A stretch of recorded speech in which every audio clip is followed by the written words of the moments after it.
저희 회사 같은 경우에는 설계부터 인테리어까지 모든 일련의 과정들을 우리 회사에서 다 진행을 맡아서 합니다. 통상적으로 보시면 설계사가 설계를 하고 시공 의뢰를 맡기게 되죠. 종합건설 회사로. 설계를 끝나고 시공 의뢰를 맡기기 전에 견적서를 먼저 받아보는데 여기서 가장 중요합니다. 견적서를 잘 받는 방법이 몇 가지 있어요.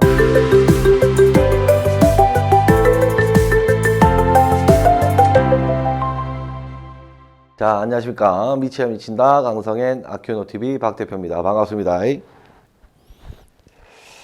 반갑습니다. 자, 여러분들 그 16강에 진출을 했습니다. 그날 사실 저 울었어요. 진짜 처음에 딱 나올 때 선발진에서 이강인이 딱 선발 출전을 딱 하자마자 약간 흐름이 조금 좋지 않을까 하는 생각이 들었는데 딱 시작하자마자 5분 만에 선취골 하는 게 딱 좋단 말이에요. 5분 만에 골을 줬기 때문에 희망은 있다.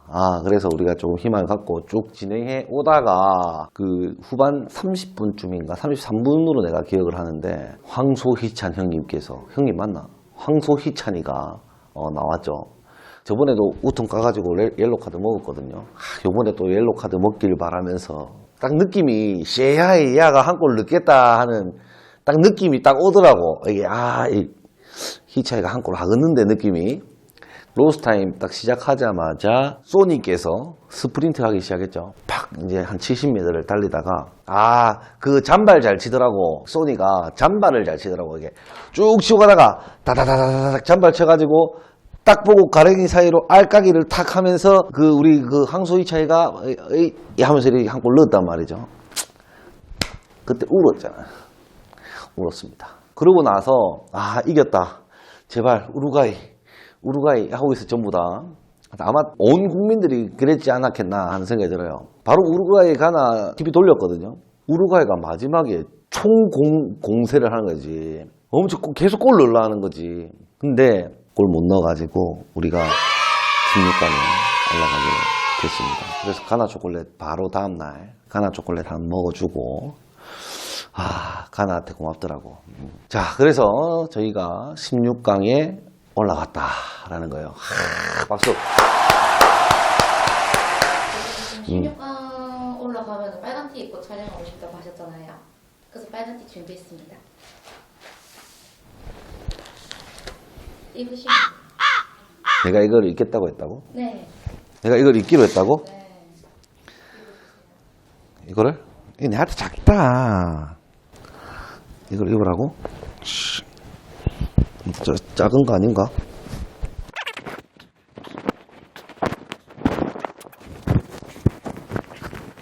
이 도대체 누가 준비한 거야, 이거? 이거 이사장님 외국산에 주셨어요. 그 뜻이구나. 16강 진출했네요. 축하드립니다. 이렇게 문자가 왔길래, 이걸 내한테 축하를 할 이유가 없는데. 이걸 입어라는 뜻이었구나. 아무튼 16강에 올라갔고 우리 브라질 형님들이랑 이제 우리 공을 차게 됐죠.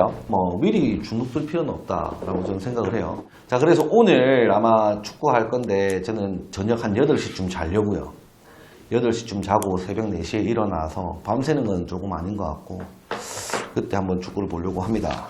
자, 잡담은 여기까지 하고요. 저번 시간에 저희가 계획적인 지출을 위한 시스템에 관련해서 설명을 한번 드렸습니다. 이게 저는 실제로 경험하면서 손해를 많이 보면서 겪었던 일이기 때문에 이걸 알려주는 사람들이 없었거든요, 저한테. 알려줬으면 저도 했을 텐데 그런 걸 안 알려줘가지고 시행착오를 많이 겪었습니다.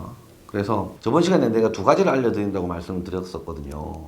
근데 첫 번째 시간에서 시간 할애를 너무 많이 하다 보니까 두 번째 거는 못 해드렸는데 그래서 연이어서 두 번째 거 계속 해보도록 하겠습니다. 업무 프로세스인데요. 업무 프로세스인데 어디서부터 어디까지 업무 프로세스인지에 대해서 한번 설명을 드리려고 합니다. 이제 저희 같은 경우에는 설계 계약을 하고 허가를 받고 그런 다음에 건축 계약을 하게 됩니다. 잠시만. 마이크가 밑에 들어가 있어가지고 다시 한번 건축 계약을 하고 나서 착공이 들어간 이후부터는 재고 따지고 할 게 없이 그 일정과 공정과 어떤 스케줄에 맞춰서 치고 날려가면 되는 상황이기 때문에 크게 문제될 상황은 없어요. 근데 어디서부터 어떻게 준비를 하는 게 제일 중요한가? 이거는 우리 회사를 운영하는 데 있어서도 가장 중요하지만 건축주도 중요해요. 자, 건축주 입장에 대해서 먼저 설명을 해드리겠습니다. 건축주 입장에서 건축 계약 전까지가 왜 중요한지. 건축주 입장에서는 건축 계약이 되고 나서부터는 공사가 잘 되는지, 잘 되고 있는지, 공정률에 맞게끔 공사가 진행되고 있는지, 조금 지연이 돼서 왜 지연이 됐는지 이것만 파악하면 건축주 입장은 되는데 건축 계약하기 전 상황까지가 굉장히 중요한 거 아닙니까? 건축주도. 저희 회사 같은 경우에는 설계부터 인테리어까지 모든 일련의 과정들을 우리 회사에서 다 진행을 맡아서 합니다. 물론 그 설계 같은 경우에는 건축 설계사랑 협력해서 작업을 진행하고 있지만 통상적으로 보시면 설계사가 설계를 하고 시공 의뢰를 맡기게 되죠. 종합건설회사로. 그러니까 일반적인 건축주들은 여기서 설계를 끝나고 시공 의뢰를 맡기기 전에 견적서를 먼저 받아보는데 여기서 가장 중요합니다. 견적서를 잘 받는 방법이 몇 가지 있어요. 두 가지 정도 나뉩니다. 첫 번째는 시공사가 도면을 잘 읽었는지 잘 못 읽었는지 파악을 해야 돼요. 두 번째, 우리가 지금 설계사로부터 받은 도면의 상태가 완전한지 불완전한지를 파악해야 돼요. 자, 이 두 개가 파악이 된 후에 견적 의뢰를 맡겨야 돼요. 첫 번째가 아까 말씀드렸던 시공사가 도면을 잘 읽었는지 잘 못 읽었는지를 파악을 해야 될 거 아니에요. 우리가 파악을 못하면 견적서가 엉망이 될 거 아닙니까? 자, 그러기 위해서는 이 도면 작성해준 설계사에게 물량산출서를 받으세요. 물량산출서. 물량산출서를 받는 이유가 물량산출서만 있다 하더라도 도면을 받는지 안 받는지 한눈에 파악되는 게 이거예요. 이 부분인 거예요. 물량산출서에 보면은 종목들도 쫙 이렇게 나오거든요. 건축사가 종목을 싹 나눠서 준단 말이에요. 그러면 내역서를, 물량산출서를 물량만 싹 빼고 시공사로 제출한 다음에 요 항목에 한해서 물량산출을 하시고 견적서를 제출해 주시면 감사하겠습니다 라고 하면서 견적 의뢰를 해야 되는 겁니다. 그러면은 양식은 이 정답지와 제출지가 같단 말이에요. 양식은 똑같은 양식이란 말이에요. 그럼 이 양식 똑같은 양식에서 빈틈없이 얘들이 다 파악하고 물량 산출을 했는지 안 했는지 이렇게 같이 돌려가면서 보면 돼. 그러면은 터무니없이 낮은 애들이 있고 터무니없이 많은 애들이 있고 적정한 애들이 있어요. 근데 보면은 금액은 비슷하다고. 이게 희한해. 우리가 정답지에 견적가가 예를 들어 한 10억 정도 나오겠다라는 생각이 들면 물량이 낮은 애도 10억 가까이 오게 돼 있고 물량이 높은 애도 10억 가까이 올라가게 돼 있고 적정한 애도 10억에 거진 비슷하게 엇비슷하게 맞춘단 말이에요. 높고 낮은 애들은 당연히 잘못됐죠. 왜? 도면 파악 제대로 안 하고 그냥 평단가로 때려 맞추기 식으로 이제 견적서를 제출했다라고 보여지는 거니까 당연히 잘못된 거예요. 그래서 물량이 가장 적정하게 맞는 시공사와 계약하는 게 맞는 거예요. 이게 첫 번째 관문이에요. 두 번째는 건축사로부터 중요한 부분에 대해서 설명을 듣고 시공사의 견적을 받는 거예요. 설계사가 A, B, C, D, E에 대한 중요성을 건축주한테 설명을 해줬단 말이지. 일단 후보 순위에 들어온 시공사하고 전화통화하게 되죠. 자, 전화통화하면서 이때 설계사로부터 설명들은 A, B, C, D, E에 대한 한번 얘기를 한번 던져봅니다. A 시공사님 혹시 A 부분, B 부분 혹시 파악하셨나요? 어떻게 파악하셨나요? 이 부분이 어떤 건가요? 저떤 건가요? C에 대한 부분은 어떤가요? 저떤가요? D에 대한 부분, E에 대한 부분은 어떤가요? 라고 설명을 했을 때 술술술술 얘기를 한 사람이 있다. 그러면 뭡니까? 도면을 잘 봤다는 거예요. 견적에 변함이 없다 이거예요. 근데 턱 막히는 사람이 있어요. 그때 건축주가 한마디나 이 부분 견적서에 포함된 거 아닙니까? 라고 물어보면 시공사에서는 포함되어 있습니다. 절대 말 못해. 왜 도면 파악을 못한 게 들통났는데 어떻게 그 부분을 포함시켰다고 얘기할 수가 있습니까? 이 부분 제가 파악을 잘 못했습니다. 이 부분 파악하고 견적서 엎칠게요. 다시 보내드리겠습니다. 이렇게 하게 된단 말이에요. 그래서 견적서를 잘 받는 방법 중에 첫 번째가 시공사가 도면을 잘 받는지 안 받는지 확인하는 방법이다. 그 확인을 하기 위해서는 첫 번째로 물량 산출서를 비교해서 확인을 해봐야 되고 두 번째는 설계사로부터 인수인계받은 중요한 부분에 대해서 그냥 서슴없이 설명을 하고 있는가 못하는가에 대한 거를 봐야 되는 거예요. 자, 이렇게 하면은 얼추 맞아요. 얼추 맞아요. 그렇게 해서 선정된 시공사는 A 등급인 거죠. 우리가 A등급 시공사를 뽑았단 말이지. 뽑아냈어요. 근데도 추가금 나올 수 있는 사항이 또 여지가 있습니다. 이게 팩트인데 도면 상태가 불완전한 거지. 이게 도면 상태가 불완전하면 사실 견적서는 진짜 의미 없는 숫자 쪼가리밖에 안 되는 거예요. 왜? 도면 상태에서 디테일이 빠져 있을 수도 있잖아요, 이게. 이때부터 사실 문제가 생겨요, 건축주한테는. 어떤 문제가 생기냐면 견적 다 출하해보고 시공사 선정을 했어요. 건축계약 일보 직전이야. 근데 여기서 제대로 된 시공사와 제대로 되지 않은 시공사를 설명을 해드리자면 제대로 된 시공사는 분명히 도면 상태가 불완전하다고 얘기를 할 겁니다. 사실 선정되기 전에 얘기를 해야 되는 거죠. A등급 업체가 선정되기 전에 도면 상태에 대해서 확인을 했다면 시공사가 그때 먼저 얘기를 해야 돼요. 선정되기 전에. 그래야 의심의 여지가 없잖아. 사실 A등급 업체 하나 뽑아놓은 상태에서 시공사가 퍽 얘기를 하면 건축주 입장에서는 빼도 박도 못 하잖아. 무조건 A랑 계약은 해야 될 것 같은데.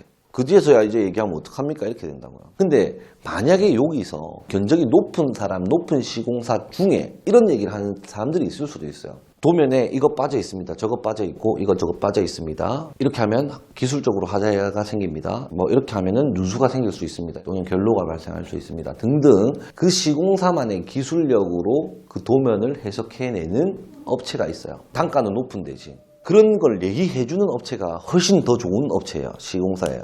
이 도면에 이거 뭔가 빠져 있습니다. 이렇게 시공하면 문제가 생깁니다라고 먼저 얘기해주는 업체. 왜?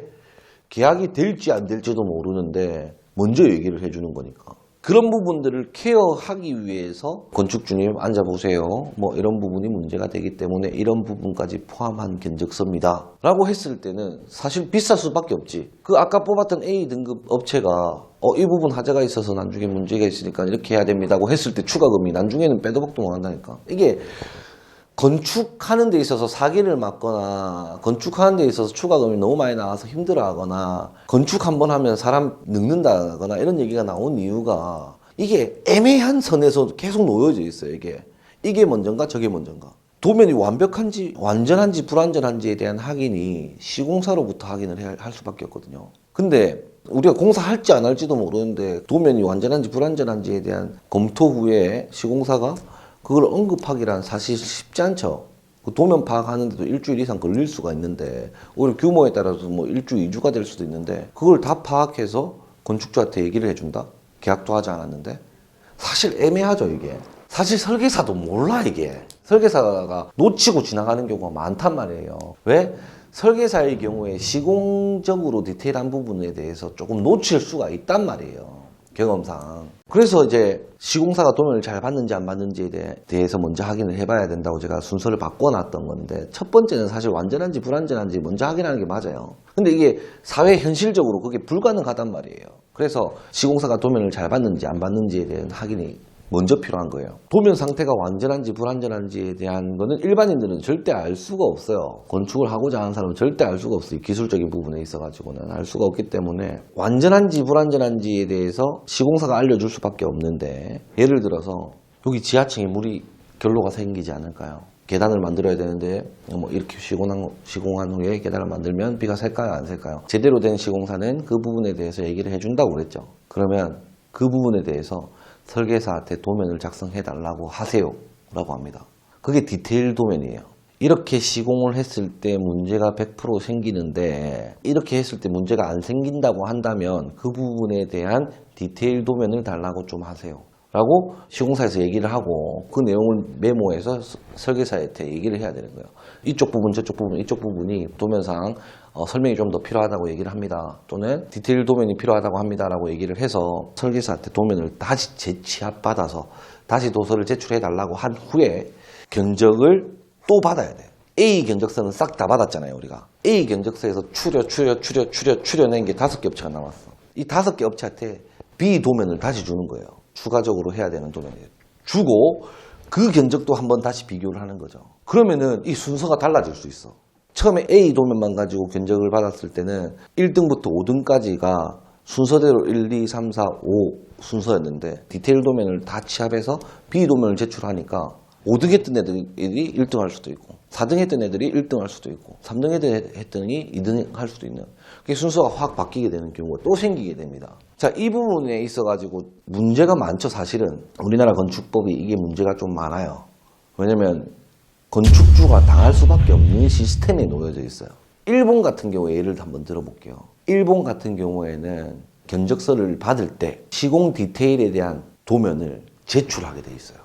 건축사가 만들어낸 도면을 가지고 공사를 했을 때 문제가 될 법한 부분에 대해서 도면을 작성해서 건축주한테 제출하게 돼 있어요. 그렇다 보니까 A, B, C, D 업체들 다 견적서를 모으면 뒤에 도면까지 착착 같이 따라오게 돼 있어요. 그러면 A라는 시공사에서의 보유한 기술력, B라는 시공사에서 가지고 있는 기술력, D라는 시공사에서 가지고 있는 기술력이 견적 제출을 받을 때 바로 다 보이는 거예요. B라는 시공사는 A랑 C가 제출한 도면이 빠져 있네. A 시공사는 B, C, D, E가 제출한 도면이 다 포함이 돼 있네. 아, 그럼 이 견적서가 맞지 라고 보는 거예요. 일본 같은 경우에는 그렇게 돼 있어요. 일본은. 그래서 이렇게 바뀌어야 된다. 근데 이렇게 바뀌기가 쉽지 않거든요. 이게 우리나라 지금 현실 사회가. 그래서 우리나라 시공사들도 얘기할 줄 알아야 된다는 거예요. 이 부분, 저 부분, 설계자가 그려낸 부분이 잘못된 부분이 이런 게 있습니다. 저런 게 있습니다. 이런 부분들은 이런 기술력을 통해 가지고 금액이 올라간다 하더라도 공사하는 게 맞습니다. 라고 정정당당하게 얘기할 줄 알아야 된다라는 게 첫 번째. 자, 두 번째는 저희처럼 올인원 업체를 찾아간다. 왜? 할 말이 없어. 저희 같은 경우에는 설계부터 시공까지 다 하다 보니까 설계에서 좀 빠뜨려도 시공에서 할 수밖에 없어. 왜? 누구 탓할 수 있는 사람이 없어. 전부 우리 잘못이거든. 예를 들어 도면이 이렇게 빠졌어요. 견적을 이렇게 뽑았단 말이지. 그래서 건축주랑 계약을 했어요. 근데 우리 소장이 박 대표 이거 이렇게 하면 문제될 수 있겠는데 이렇게 해야 될 것 같은데 이걸 어떻게 하지?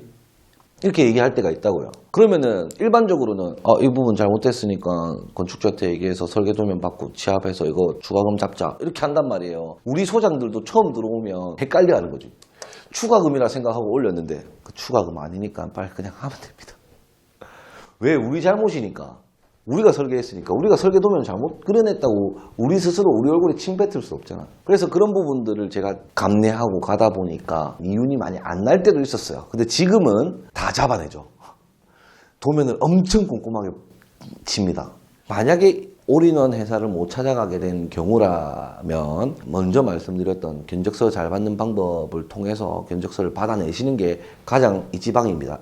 가장 최고입니다. 그렇게 해야만 사실 손해 없는 계약이 되기 때문에 건축주 입장에서는 그렇게 계약을 하고 그렇게 계약을 한 이후부터는 할 일이 없어져요. 건축주는 우리나라가 16강 진출했듯이 믿고 그냥 달려가는 것밖에 없어요. 건축주는 계약만 하면 끝일지라도 시공사의 경우에는 건축하고 착공할 때까지 중요해요.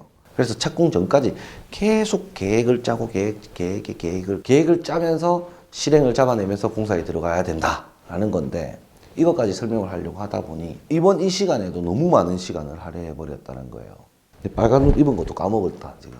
왜냐면 이게 사실은 돈 벌기 위한 가장 중요한 방법이에요. 우리가 건축하는 데 있어서 추가금이 북적북적 올라오기 시작하면 몇 천만 원 그냥 날아갑니다. 근데 견적 잘 받는 방법 이거 하나로 예를 들어 6천만 원 아꼈어요.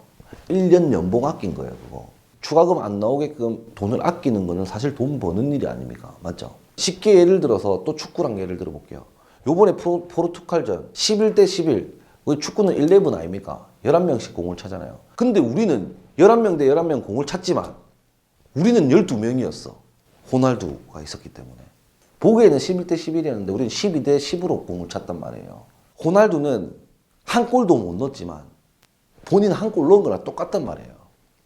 이게 이치가 맞나? 아무튼 내 포켓에 돈이 들어오지 않더라도 이 추가금을 안 넣게끔 여지를 잡음으로써 돈을 아끼는 것도 돈 버는 일과 똑같다라는 거예요. 이번에는 사실 시공사가 착공 전까지 해야 되는 일에 대해서 업무 프로세스를 알려드리려고 했는데 건축주도 사실 건축 계약 전까지 해야 되는 중요한 일들이 있는데 그거 먼저 설명하지 않고 넘어가기는 조금 힘들어서 일단 건축주 입장에서 건축 계약 전까지 해야 되는 가장 중요한 일들에 대해서 먼저 설명을 드렸습니다. 다음 시간에는 실제로 시공사가 착공 전까지 해야 되는 중요한 업무에 대한 프로세스를 알려드리도록 하겠습니다. 이게 사실 중요합니다. 시공사도 돈을 아껴야 될 거 아닙니까? 그래서 다음 시간에는 그걸로 콘텐츠를 작성을 해보도록 하겠습니다. 자, 이상으로 마치도록 하고요. 구독과 좋아요, 알람 설정까지 부탁드리겠습니다. 감사합니다.